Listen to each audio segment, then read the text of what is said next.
বিসমিল্লাহির রহমানির রহিম। পুকুর আপনারা দেখতে পাচ্ছেন যে ঐতিহ্যবাহী কাশেম মাইলতের পুকুর, যা 1971 সালের পূর্ব থেকেই এই পুকুর।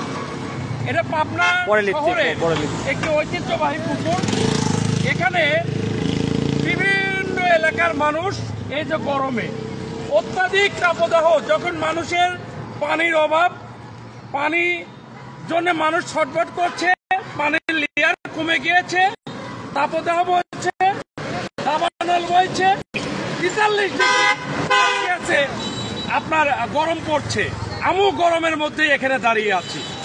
এই পুকুরটা এত সুন্দর জায়গা যে এই সব আমার বাবারা বলে এই ডাব গাছ নাকি আপনার এই ডাব গাছ অনেক বড় বড় ডাব গাছ এই আপনার এই মাইলতে আর কি আপনার কাশেম মাইলতে সাহেব এখানে এই এই ডাব গাছ লাগাইছে। তার একটা ইতিহাস এখানে এখনো রয়েছে।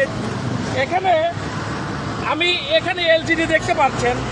এলজিডি যেটা স্থানীয় সরকার মন্ত্রণালয়ের যে একটা সংস্থান, এলজিডি হচ্ছে 600 কোটি টাকা, মিলিয়ন বিলিয়ন টাকা এই পাবনায় উন্নয়নমূলক কাজ করে। আমি এলজিডির তত্ত্বাবধায়ক প্রকৌশলী এখানেই উপস্থিত রয়েছেন। আমি তার দৃষ্টি আকর্ষণ করছি, এই পুকুরের ইমার্জেন্সি ভাবে একটা সিঁড়ি করে এই মানুষের গোসল করার একটা ব্যবস্থা করে দিলে হয়। এই যে সিঁড়ি দেখতে পাচ্ছেন আপনারা, ভঙ্গুর অবস্থা। এই যে সিঁড়িটা, এখানে ছেলেপেলেরা কখন যেন পা ভেঙে যাবে, এবং এই যে গোসল করছে একটা ভালো একটা জায়গা।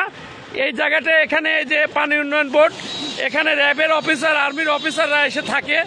এই যে এলজিডি দেখতে পাচ্ছেন আপনারা, এলজিডির তত্ত্বাবধায়ক প্রকৌশলী মহোদয়ের দৃষ্টি আকর্ষণ করব যে এই সিঁড়িটা অবিলম্বে এখানে করে দিলে পরে আমরা চিরকৃতজ্ঞ থাকব।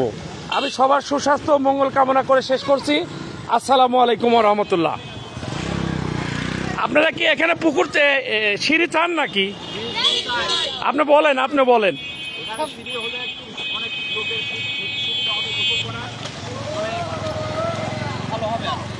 এবং